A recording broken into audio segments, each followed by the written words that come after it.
Welcome to another episode of the Federal Newswire Lunch Hour Podcast with your host, Andrew Langer.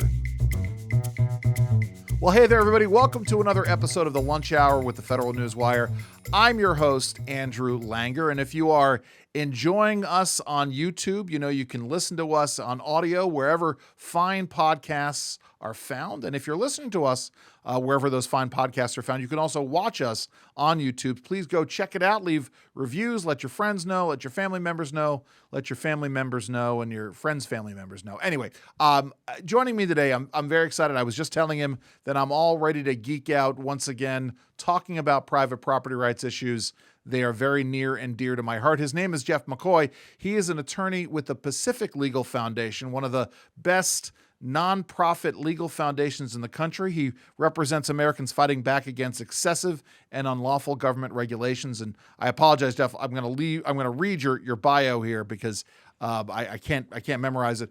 Jeff joined PLF in 2017. Since then, he has focused his litigation on separation of powers issues. I want to talk to you about that, and private property rights. He also leads PLF's Coastal Land Rights Initiative, which seeks to strengthen and defend statutory and constitutional protections for coastal property owners across the country. Throughout his career, Jeff has worked for various organizations that promote individual liberty and limited government. Prior to joining PLF, Jeff was a staff attorney at the Mountain States Legal Foundation in Colorado, an organization with which I am incredibly familiar. He was there for 5 years. Received his BA in political science and philosophy from the University of Colorado. His law degree also from the University of Colorado in 2011. And during his time at law school, Jeff clerked for, he had the honor of working as a judicial extern for then Judge Neil Gorsuch at the U.S. Court of Appeals for the 10th Circuit. We may get into a little bit about Judge Gorsuch and regulation and his regulatory philosophy and, again, getting into the geeky areas. So listen, had you on because, well, for a couple of reasons, not the least of which is you are responsible. Your team, PLF has just had its 15th victory at the United States Supreme Court, which I believe makes you 15-2, if I'm not mistaken, at the high court. PLF is. And I wanted to talk to you about, actually, before we get into the victory number 15, let's talk about some of the greatest hits of the Pacific Legal Foundation and the work that you've done there, you guys have done there. Let's talk about, we'll talk about that. Talk about some of, at least what you consider to be some of the highlights of those 15 cases. Yeah, we have, it started way back in the 90s with a coastal case. Nolan versus California Coastal Commission was one of our first victories. And it's gone all the way through. It's one of the great things about working at PLF is being able to work on such important cases. I think one of the major cases that we have, which we won about a decade ago, is Sackett, and now we are back at the Supreme Court because 10 years ago, the Supreme Court said that the Sacketts, who are just trying to build a house in the middle of a subdivision, but the Army Corps of Engineers said that it's a wetland. So 10 years ago, the Supreme Court said that the Sacketts could actually sue, and now, 10 years later, we're actually deciding whether or not this area of dirt is a wetland. How long previously had the Sacketts been waiting and going through the process before they were told that they had the right to sue?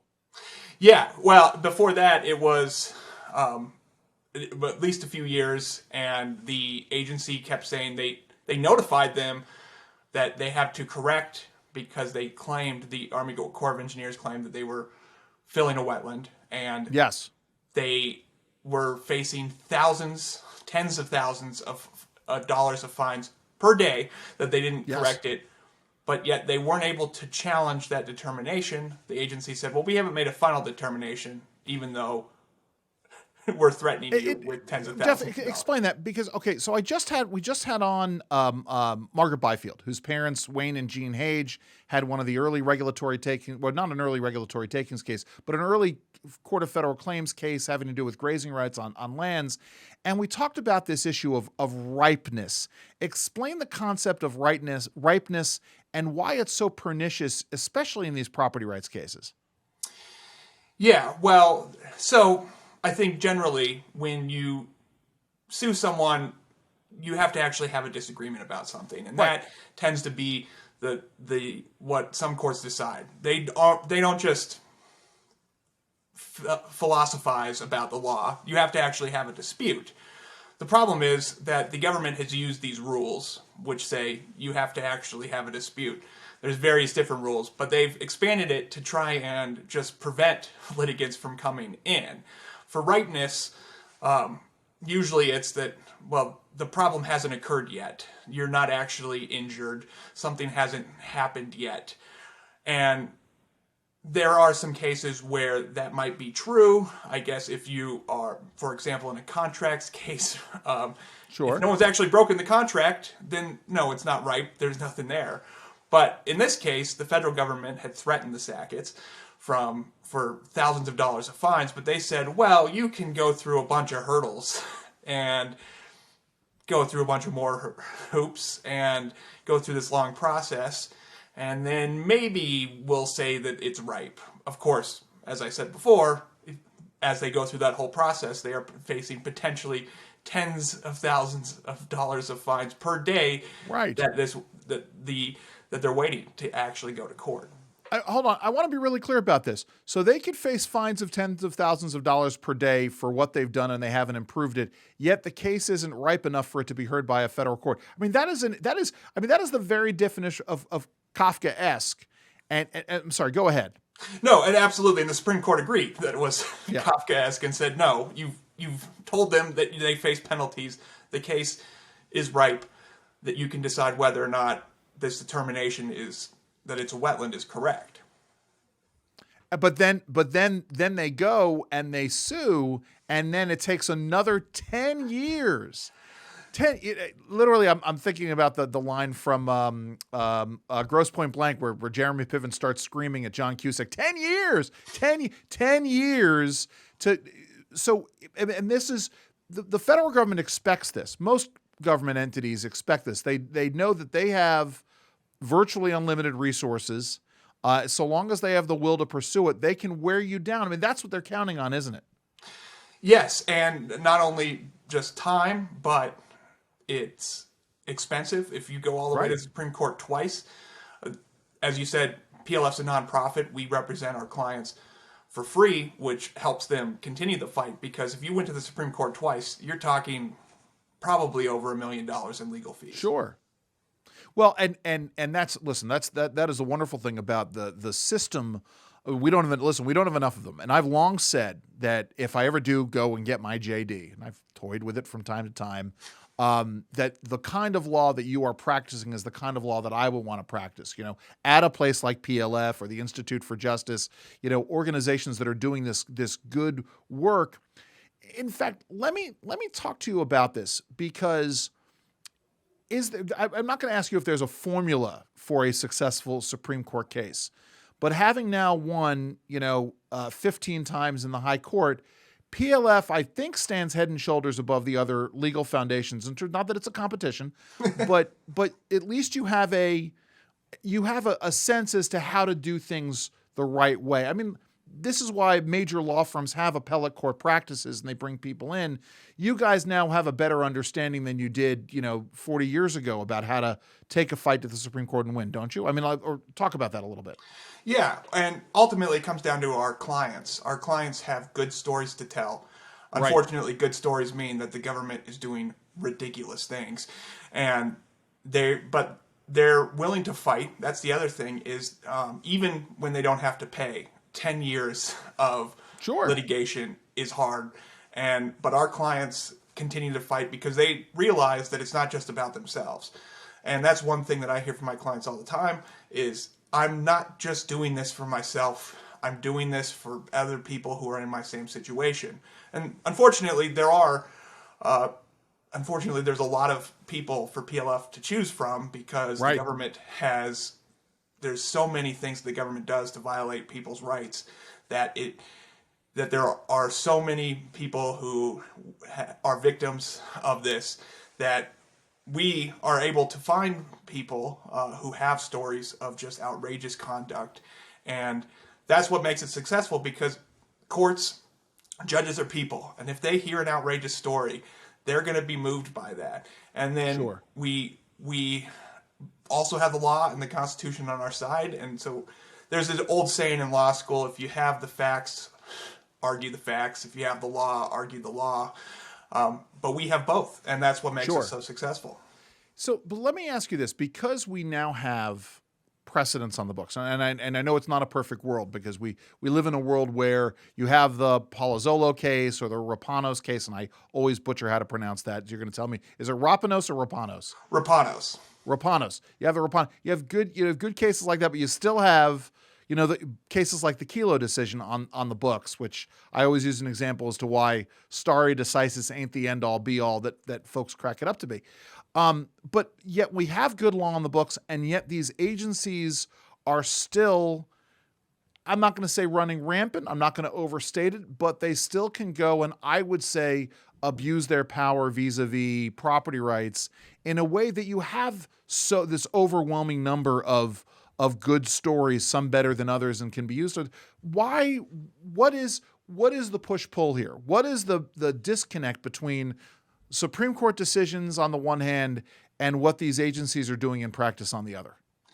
Well, one of the things that we just talked about is these rules like ripeness or standing is another one, or other rules where agencies often will, even if you sue them, they're able to dismiss the case, which extends it longer.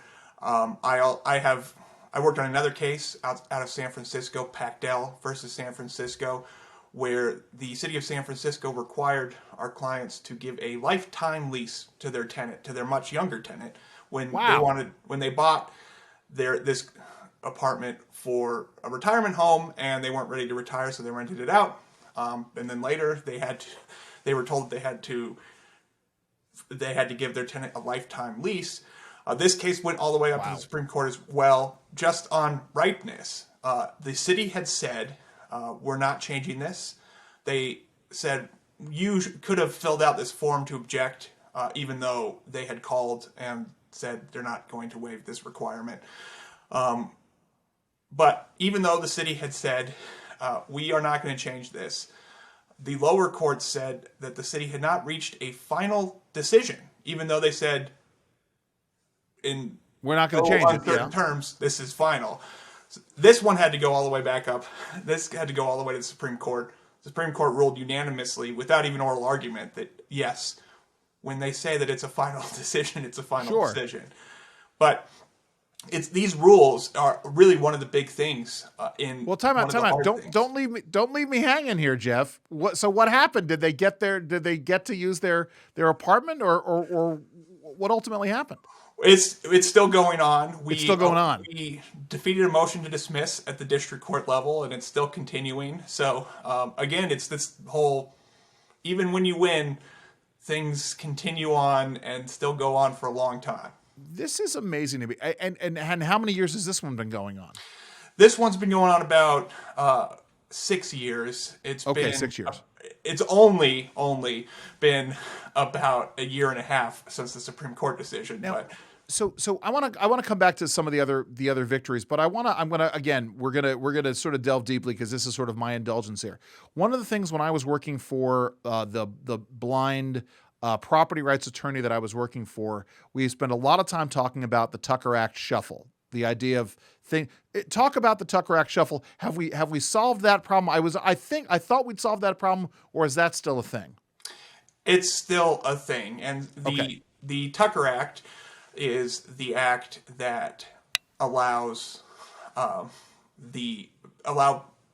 people to sue the federal government for a takings claim, but it has to be done in a certain court, the Court of Federal Claims in Washington, D.C., unless there's some various rules about. Yes. Because oftentimes these cases aren't just takings cases.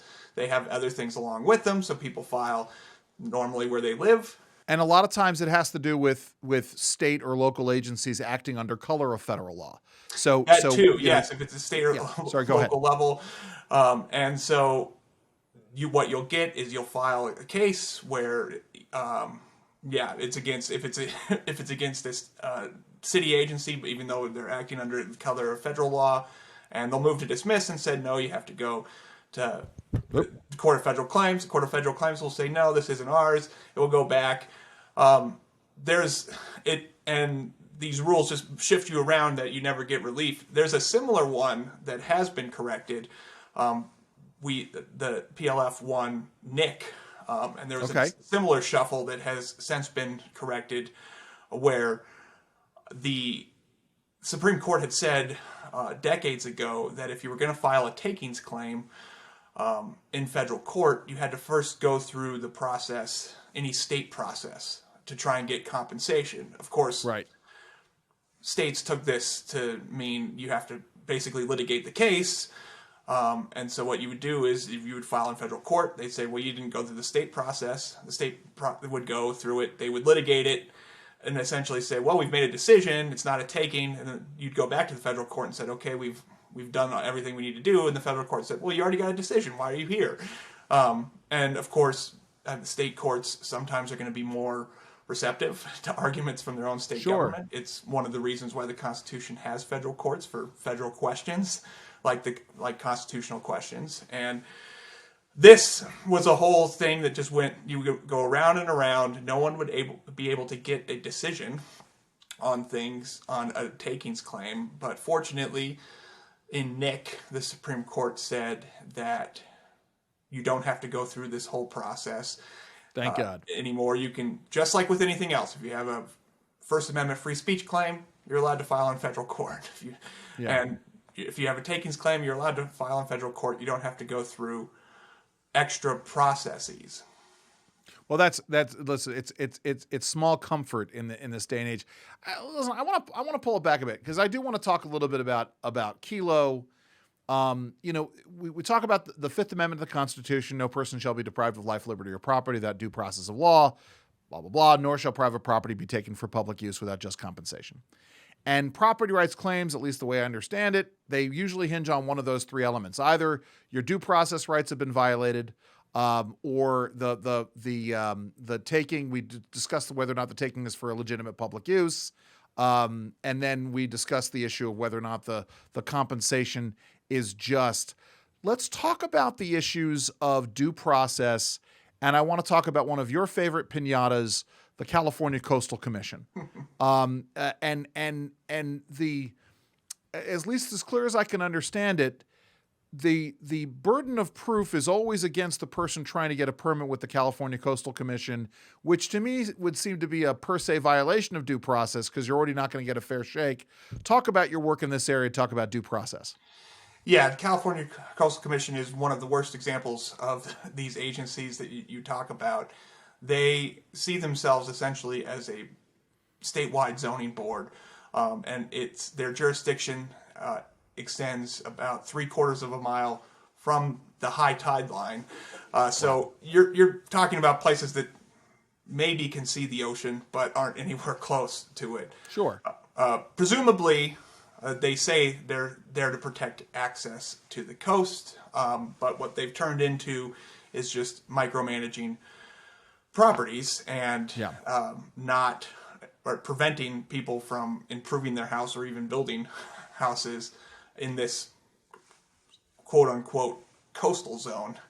Yeah. But yes, one of the biggest problems is that they, in the last few years, have gotten the ability to fine anybody in this area that they allege has violated the Coastal Act, which is a bunch of regulations about what you can do on the coast. But you get things like, we had some clients who were fined millions of dollars because they bought a property that had a gate over a cliff. And the California Coastal Commission said, well, we have an easement access here. You're blocking people, I guess, from falling off the cliff onto the beach. And they said, well, one, we don't want people to hurt themselves. No one's using this. If you build a stairwell, we'll remove the gate. Also, we didn't build the gate. Why are we being held responsible for the previous people? So not only do you you have these outrageous fines, but the only people you're allowed to go to is the commission itself, and also the funding, any fines that they collect goes to the agency and not to the general state fund. So you can imagine the incentive to find that people are violating the law. Right. It's this. Listen, it's the same reason why a lot of our brethren in the free market limited government legal foundation world are pushing back against civil asset forfeiture, because it creates these perverse incentives. Was this the Tibbetts case or the Ralston case that you're talking about? So this one was actually Lynch, and unfortunately, the Supreme Court declined to take this case because we filed on due process claims. We did have some successes against the Coastal Commission, as you mentioned Tibbetts. For some, so what happened in the Tibbetts case is that there's a couple. The husband unfortunately suffered a stroke several years back, and so they have a house that's near the beach, and they needed to remodel so that he could use a wheelchair to get around. The local county said, okay, go ahead. They approved the plans like a local government usually does. And then the California Coastal Commission said, whoa, hold on. We're appealing this. Fortunately, it worked out. The Coastal Commission, in a very close vote, actually sided with our clients, granted them the permit, even though it took a lot of work. We worked both PLF and we worked with some private attorneys who were able to go through this process. But yeah, we had to catch the Coastal Commission on a good day, essentially, and barely got it approved, even though they weren't changing the footprint of the house. They weren't blocking access. They weren't blocking views. They were essentially just doing some relatively minor renovations to their house that they owned. And necessary. Well, you have the right to enjoy your property and use your property. I mean, which is a whole. I mean, I know that over the years, the concept of enjoying your property and what the courts allow you to do, what they consider to be enjoyment. I was going to ask you about partial takings, but it's interesting. I worked on a case years ago. A couple had bought the last buildable lot of oceanside property in Pacific Grove, California. And the city of Pacific Grove desperately wanted the land. They wanted to condemn it, but they couldn't raise the money through the town. So they kept the couple in regulatory limbo in the hopes that they would just sort of give up or that they would raise the money. And eventually anyway, I won't get into the details there. Talk about the issue of regulatory purgatory and the Ralston case, which I know is another California Coastal Commission case of yours. Yeah, this is a case where there is a family that owns in San Mateo County, which is Northern California, and they own a piece of property, but the county has labeled this an environmentally sensitive habitat, and they have adopted regulations that say no one is allowed to build here. And the Ralstons reached out to the county attorney, said, are we going to be able to build here? And the county attorney said no. And so they said, well, if we're not allowed to build here, your regulations has taken our property, we're going to sue you. Yes, briefly explain the concept of regulatory taking so our listeners understand this. So a regulatory taking is essentially when there's a regulation that makes it so that it's effectively taking your property. Right. There's a lot of different factors, which is part of the problem with this, but this case should be fairly easy because the Supreme Court has said if you prevent any use, if a regulation prevents any use of the property, the whole property, the parcel as a whole, right? If the regulation takes the parcel as a whole, then it's clearly a regulatory taking. Apparently, not so much with this. Go ahead. Right, and so he's not going to be able to build anything, do anything on it. But so he sued and said, "You've taken my property." But the county argued, "Well, you didn't apply for a permit." Of course, applying for a permit isn't just free. Right, and this is a ripeness argument that they're raising. Yes. Go ahead. Yeah. Applying for a permit even though he knows what the outcome is, it would cost him. He'd have to hire an architect to say what he wants to build there. He would have to do environmental consulting, which will eventually just say, yeah, this is an environmental area that the city has said you can't build on. But they'll still charge him for that opinion. So, and then there's no timeline once he actually applies. Right. The city can just sit on it. They can say, well, you didn't cross that T. You need to refile. We'll charge you an application fee probably. Go through all this. Yeah. When the city attorney, the county attorney, has said, no, this is our position, the ordinance says you're not going to be able to build here. Right. But again, courts have accepted this argument because they said, well, you could apply. Maybe they'll change their mind. But in order for them to change their mind, they would have to violate their own laws. Yes. And this is one of the things cities, counties, other governments sometimes give themselves an out and say, well, you can always apply for a variance. Maybe we'll find an exception to the zoning board. But that takes years and years and years, and eventually they say no, or they don't say anything at all. And you have no relief in courts because courts say, well, they haven't actually made a decision yet. Because they could. There's a world out there where they grant you this exception. Of course, I'm sure that there would be other people that if they did grant the exception would sue and say you're violating your own laws. Yes, of course. And this is the regulatory takings purgatory, as you said. So where is what ultimately is the Ralston case still going on, or is that we're filing a cert petition with the Supreme Court asking them to take the case because similar to Pactel, we said that, look, this is clearly they've made a decision, and this needs to go to a court to decide whether or not it's a taking. Like I said, I think this one is a pretty clear cut. You never know with judges, but they've taken the whole thing. They've said you can't build on it. This is again we could dilly about the parcel of the whole and which segment of the all of those things that we go down the road. Well, let's turn our attention to the recent victory, which I'm going to lay squarely on your shoulders. Yes, I know you have a team, Jeff, but it's certainly your victory in the Supreme Court. Let's step back, talk a little bit about the Wilkins case generally. What are the facts there? Yeah, well, this comes down. This is another one of those purgatory process not being able to get. But the basic facts are we represent two property owners about an hour south of Missoula, Montana, and they live next to the Bitterroot National Forest. Okay. They have a couple of neighbors as well, and there's a road that goes across all of these properties to go to the National Forest there.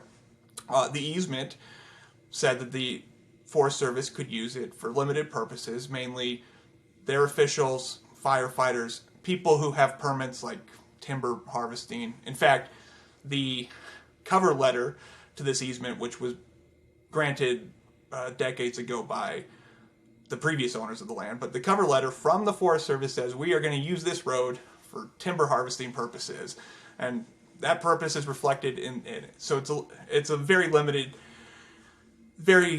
use. But in recent years, the Forest Service has essentially allowed anybody to come on, and this has caused lots of problems. People are speeding. People are stealing things from Will and Jane's house. They are shooting, illegally hunting. They're shooting from the road near their houses rather than going up to shooting where they're supposed to be doing. Will, one of our clients, his cat got shot by a car. Oh my God. And this was because the Forest Service was allowing people to come on, inviting people to come on, and they went to the Forest Service. They tried to work it out. They said, hey, can you try and manage this? And usually, if you have permission to use someone else's property, you're responsible if you allow people on. You're responsible to make sure that they aren't that they're using it in a reasonable way. They're not interfering. And there was a time about 13 or 14 years ago. Maybe some of your listeners are familiar with the travel management process on national forests, which essentially said that every national forest had to say where you can go, what you can do, to very clarify it, because it was very obscure Sure. about which roads were open or not. And at the beginning of this process, Forest Service officials told our clients, well, don't worry about it. We're proposing to close this thing. And this process took 8 years. And then they said, we're opening it up. And there was lots of problems. So Will and Jane sued and said, no, this isn't what the easement says. Right. And then the government argued, after telling them, don't worry about it, and then waiting 8 years, that, well, you filed too late. You should have filed earlier. And oh, man. I mean, no one in their right mind is going to. But if they filed earlier, they would have been told that their administrative remedies had not been exhausted. The final determination had not been made. So, sorry, go ahead. Well, exactly. It's they would have argued that it was too early, and then when they actually filed, they argued that it was too late. Sure. So they argued this, but what they argued is that this was a jurisdictional rule, which basically just says it goes to the court's power. This time limit goes to the court's power to hear the case. As a result of that, we weren't able to make our full case. Wow. We weren't able to present this evidence of things like the Forest Service official saying, don't worry about it, which usually something like that in other cases can extend the time limit that you can file a case on. Right. And so we weren't able to present any of this, but this went up to the Supreme Court. They held. Hold on. I got other questions before we say how the date ended. I want to go here. So was this the first time you'd argued in front of the High Court, or have you argued before the High Court before? This was the first time that I had argued before that. So what's that like? You go to law school, right? You decide you're going to be a litigator. You decide you're going to litigate on these constitutional issues. It is I would think, I'm going to go out there on a limb and say it's the dream of just about any constitutional lawyer who's dealing with these issues to go and argue in front of the High Court. What's it like, preparing for that, stepping into the High Court, saying, Mr. Chief Justice, and may it please the court? What's it like for you, Jeff McCoy? Yeah, you're right. It is kind of like the Super Bowl. If you're in our line of work, it's the top thing that you can achieve. And it is, it's intimidating because these are the most famous of all the judges in the country. The courthouse is famous. It is built to be awe-inspiring and a little bit intimidating. But let me ask you real quick: Did Justice Gorsuch have to recuse himself because you worked for him as an extern, or was that not a conflict of interest? No, that wasn't a conflict. And you'll see former clerks will argue in front of the court. So what's that like, arguing in front of the guy you had worked for? That's also got to be a heady process. Yeah, well, in some ways it's kind of comfortable because I've had conversations with him. Of course, he's one of the smartest, if not the smartest person I've ever met. So I also knew that he wasn't going to play it easy. And he's going to ask tough questions about it. So it worked. There was some good and bad about it, but it's nice to know someone on the court, or at least have had conversations with him on the court. But yes, so it was a lot of practice, and fortunately, because PLF has done so much work at the Supreme Court, they know how to prepare their attorneys for doing this. And I received. This is why I can't take credit for it, because there was so much help in preparing for it. Yes, I was the one saying the words, but it was accumulation of almost everybody at the organization, plus many people outside the organization that helped with this. Okay, so you're waiting. You get the decision. It comes down, and tell us, and then I want to ask you a very specific question about the decision. But you get the decision, and you're waiting with bated breath. What's that moment like? Well, yeah, it's that's one of the ways that waiting for a Supreme Court decision is different than other courts, because they we're going to announce opinions on these days. Usually, you just get an email when you get a decision from the court. And it could be in the middle, you're working on something else, you get an email, and the court has now ruled on your case, and your whole day's ruined. But the Supreme Court, but there were several weeks where I would I would be on their website at the time. They released an opinion. It's not mine. So I guess have to wait another week. But when it's finally was released, I mean, skim as the opinion as much as possible, because there's a lot of people who want to talk about it and see what happens. One of the most important things is calling the client, telling them that all their hard work was worth it. Although we'll get to what this actually means. It's very similar. They get to go back to court, but still, worthwhile talking to the clients. That was one of the best things about telling them that they won. So the opinion, I mean, this is the thing that gets me about this. The opinion, it was not 5-4, it was 6-3. The majority written by Justice Sotomayor. That must have been surprising to you, or maybe it wasn't. I don't know. Was it surprising to you? And if how, talk about that. Well, it was somewhat surprising. I think the dissents were surprising. But time out. Who dissented? I guess I missed that. So who were the dissents on this?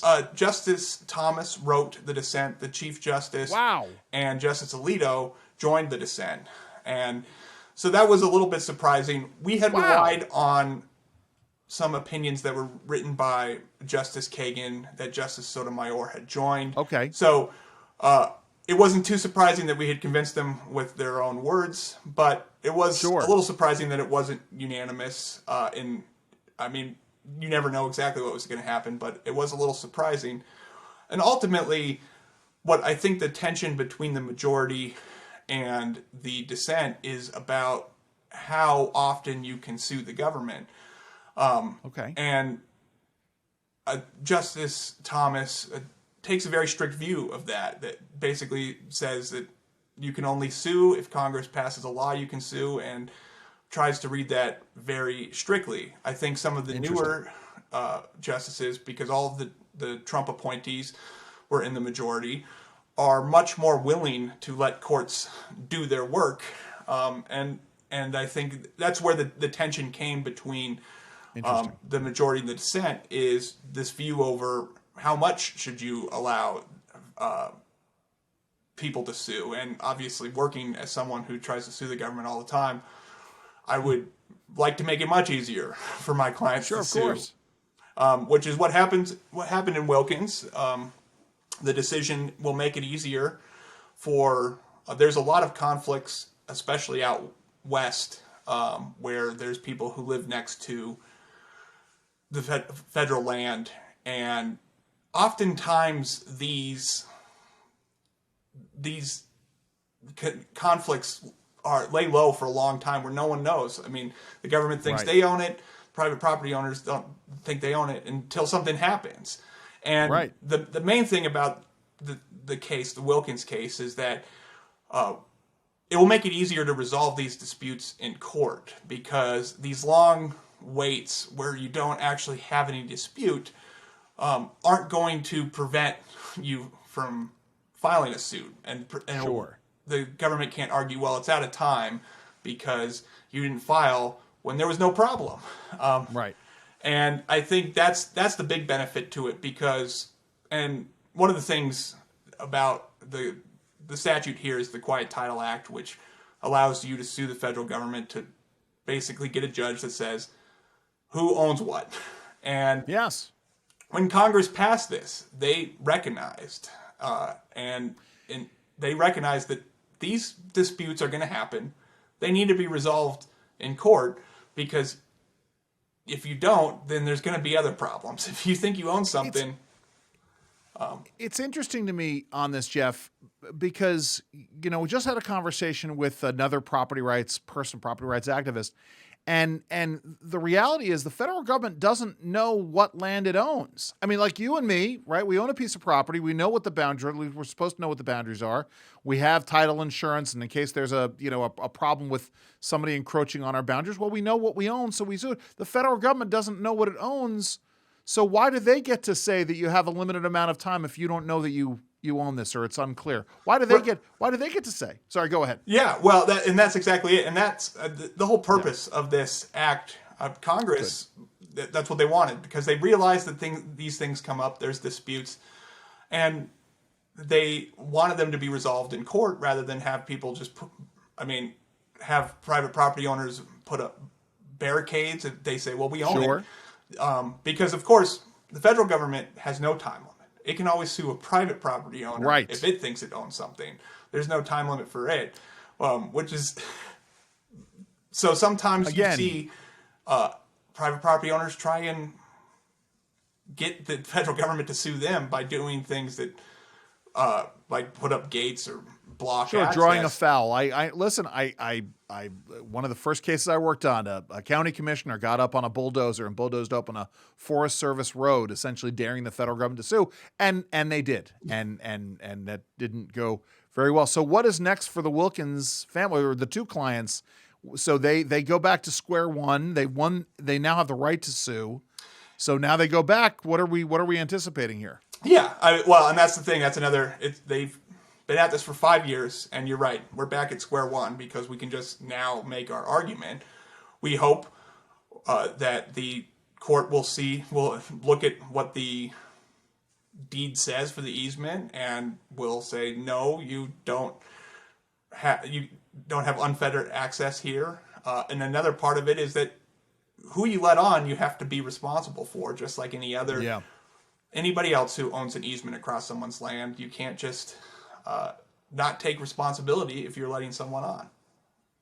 It's one of those things. I've worked on an issue when I lived on the Eastern Shore of Maryland, and one of the points that I made to be the federal government was going to build a big facility, and I'd been to this dance enough times. I said, listen, the federal government is almost always a bad neighbor. And so you got to be really, really, really wary about this.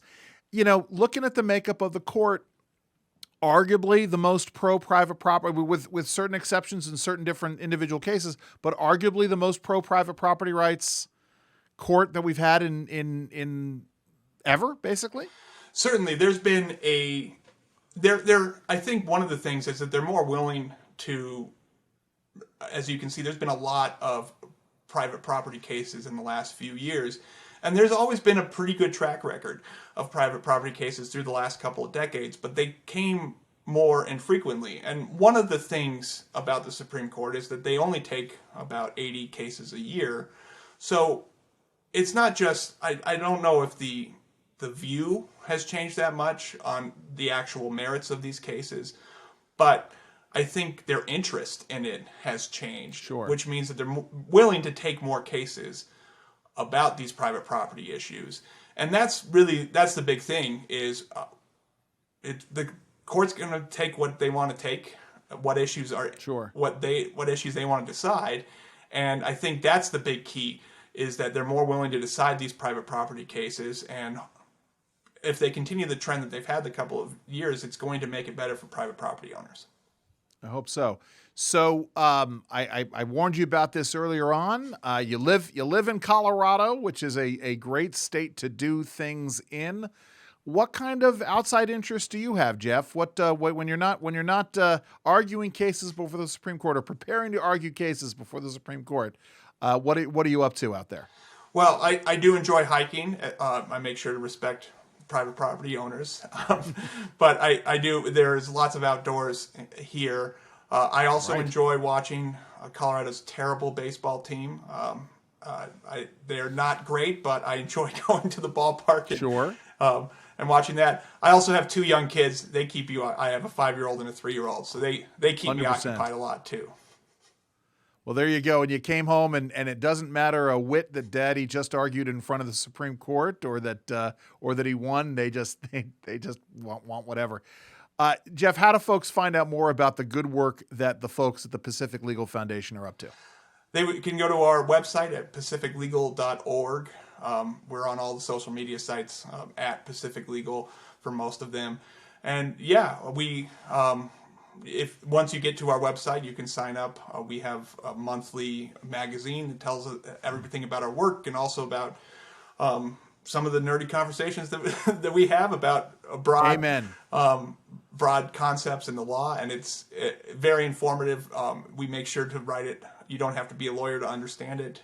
We have a great communications team that makes sure that the lawyers don't get too lawyerly when we write things. Well, listen, I thank you for letting me geek out over one of my favorite subjects to talk about, private property rights. Jeff, thank you so very much for the work that you do. Thank you for having me. That brings us to the close of yet another episode of The Lunch Hour with Federal Newswire. I've been your host, Andrew Langer. Enjoy the rest of your lunch. This has been the Federal Newswire Lunch Hour Podcast, hosted by Andrew Langer. Check out the Federal Newswire's family of websites, as well as their social media stream.